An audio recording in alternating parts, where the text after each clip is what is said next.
আসসালামু আলাইকুম। সকল শিক্ষার্থীকে স্বাগত জানিয়ে শুরু করছি ম্যাথ ক্লাস।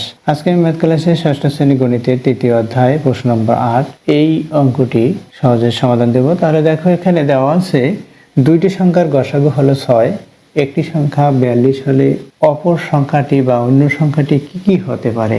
এখানে দেখো, গসাগু 6 দেওয়া আছে এবং একটি সংখ্যা 42 দেওয়া আছে। দেখো, আমরা 42কে 6 7 42 অর্থাৎ 6 এবং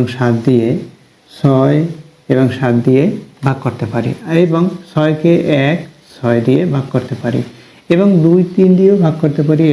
এটাও তদ্রূপ 2 বা 3 দিয়ে ভাগ করতে পারি। আমাদের এই সংখ্যাগুলো প্রয়োজন নেই, আমাদের কমন বা সাধারণ গুণনীয়ক বা অথবা গসাগুটা আমাদের প্রয়োজন হবে। এখানে দুইটার কমন হচ্ছে 6, তাহলে গসাগু 6। এই গসাগু 6, অপর সংখ্যাটি কি হবে? অপর সংখ্যাটি দুটি সংখ্যার গসাগু, এই যে সংখ্যা দুটি গসাগু, এখানে আমরা 6 দেখতে পাচ্ছি, এখানে 6 দেখতে পাচ্ছি। তাহলে অপর সংখ্যাটি হবে কত? অর্থাৎ অপর সংখ্যাটি হবে 6-এর গুণিতকগুলো যতগুলো বের করব সেইগুলোই হচ্ছে গসাগু, কিন্তু 7 বা 7 ব্যতীত 7-এর গুণিতক হবে না। তাহলে 6-এর গুণিতক মনে করি, 6-এর গুণিতক হচ্ছে 6ক। 6ক যদি হয়, এখানে ক ইকুয়াল 1 2 3 অর্থাৎ 1 2 3 ডট ডট ডট এই সংখ্যাগুলো হয়। তাহলে বা অপর সংখ্যাগুলো কি কি হতে পারে? অপর সংখ্যাগুলো হবে 6ক, অর্থাৎ 6 গুণ 1 সমান 6, 6 গুণ 2 সমান 12 ডট ডট ডট এভাবে করে অপর সংখ্যাগুলো হবে। আশা করি বুঝতে পেরেছ। অর্থাৎ এই যে গসাগু আমরা এভাবে লিখতে পারি, 6 সমান 1 গুণ 2 গুণ 3 এভাবে। অর্থাৎ 6 সংখ্যাটি আমরা 1 দিয়ে ভাগ করতে পারি, 2 দিয়ে ভাগ করতে পারি, অথবা 3 দিয়ে ভাগ করতে পারি। 6 ইকুয়াল কি পেলাম? এটা অর্থাৎ 1 গুণ 2 গুণ 3 তদ্রূপ 42 ইকুয়ালও আমরা এভাবে বের করতে পারি। যেহেতু জোড় সংখ্যা, তাহলে প্রথমে সর্বনিম্ন সংখ্যা হচ্ছে 1 দিয়ে ভাগ করি 42, জোড় সংখ্যা তাই 2 দিয়ে ভাগ করি 21, 3 দিয়ে ভাগ করি 7। তাহলে কি পেলাম? 1 গুণ 2 গুণ 3 গুণ 7 42 সমান।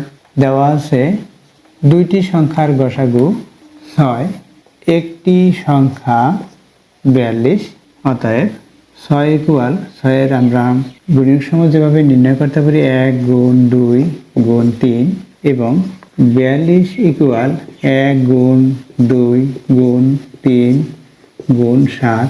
দেখো এগুলো গুণ করলে এটা হয় কিনা। 3 7 21, 21 গুণে 42, 42 শোককে 42, অর্থাৎ এটা হয়। অতএব 6 এবং 42-এর গসাগু, 6 এবং 42 এর গসাগু বা সাধারণ গুণনীয়ক কত হবে?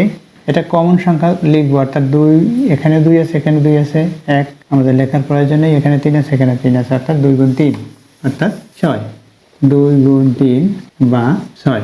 তাহলে অপর সংখ্যাটি হবে 6ক। এখানে ক হচ্ছে, এখানে এই যে 7 আছে, এখানে 7 নেই, সুতরাং 7-এর গুণিতক সংখ্যা হবে না। তাহলে আমরা লিখতে পারি অপর সংখ্যাটি 7-এর গুণিতক হবে না। এখানে অপর সংখ্যাটি 7 অথবা 7-এর গুণিতক সম্ভব নয় বা হবে না। অর্থাৎ অপর সংখ্যাটি হতে পারে 6ক, যেখানে ক ইকুয়াল 1, 2, 3, ডট ডট ডট এটা আছে ক ইকুয়াল।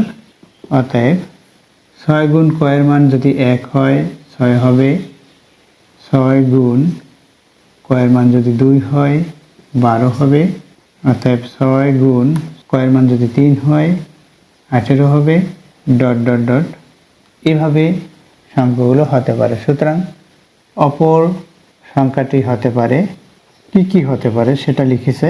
সুতরাং অন্য সংখ্যা বা অপর, এখানে অন্য লিখেছে, আমরা অন্য লিখি।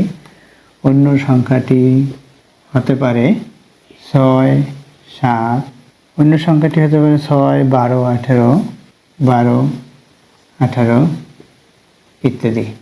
আশা করি বুঝতে পেরেছ এই অঙ্কটির কিভাবে সমাধান করতে হয়। এতক্ষণ ম্যাথ ক্লাসের সাথে থাকার জন্য সকলকে ধন্যবাদ জানিয়ে আজকের মতো বিদায় নিচ্ছি।